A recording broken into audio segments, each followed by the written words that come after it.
Pacific Rim Uprising is the sequel to the 2013 movie Pacific Rim. A lot of people love that movie, a lot of people hate that movie. I'll give you my thoughts on it as soon as I'm over this introductory phase of the review. And this movie takes place 10 years after the first one, where Jake Pentecost, played by John Boyega, is now the leader of the Jaeger resistance all of a sudden. He's not really into the same life as his father, Stacker, who was played by Idris Elba in the first movie, was. And he's pushed into it. He's not really a fan of this life.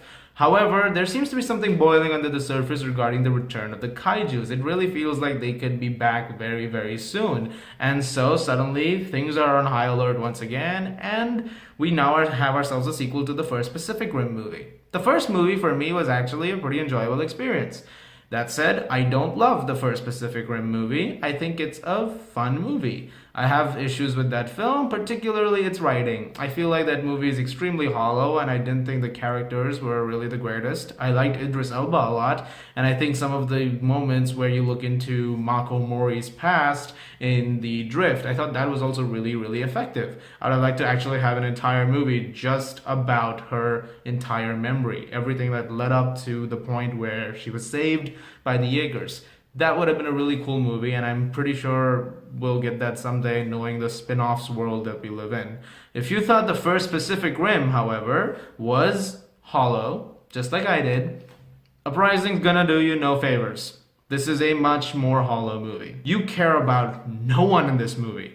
Absolutely no one. There is nobody you relate to. It all feels like they were written out of a cliched book where somebody just opened up and said, all right, we need one character here who's kind of a hard person to talk to, and someone who will eventually get along with this character by the end of the movie. We need a side character over here who has to give shit to the other person, who is also a main character in this movie, who's kind of an asshole, and then at the end of the film has to be a really good person and has to be like, yes, you were awesome. Aside from a couple of them, like I said, let's talk about those couple of people. John Boyega and the new girl in the movie. She was really good in this movie. I believe this is her debut movie. John Boyega is charismatic, and I think I've been saying that ever since I saw The Force Awakens. He's a great actor. I'd love to see him in more things, and I'd actually like to see him in more movies where he's not always attached to a franchise. I mean, like Attack the Block. That was a great movie. I think that he's really got a knack for it. The Circle was just not a good movie. This movie has a lot of downtime where a lot of things don't happen. And unfortunately, because of that, a lot of the fun sequences that I might want to look for in a Pacific Rim movie, or you would, you'll get them, but you won't get a lot of them until the very end of the movie. Until that point, you're stuck with these characters for the most part. There's a couple of intriguing things in here which kind of set up a new universe and new rules within the universe. And the action sequences and when the Jaegers show up on screen are accompanied with some state-of-the-art special effects for the most part. They all look fantastic, and there's some excellent soundtrack work here as well. Really, on that scale, a lot of things work, but unfortunately, because the film is also trying to weave a way of building this franchise, building a universe out of this, it kind of fails because there are a lot of things in it which make zero sense. Let's talk about Charlie Day's character in this movie. In the first movie, he was this eccentric scientist who was trying to figure out all that he could to solve the kaiju crisis in the world. However, in this movie, he does something. There's a certain story arc that develops for him halfway through the film, which made no sense to me. It just kind of, it just doesn't make sense. I don't really know why they did that story. I don't really understand. And it's also something where it's supposed to be very serious, but you just can't take it seriously. It just sounds so ridiculous.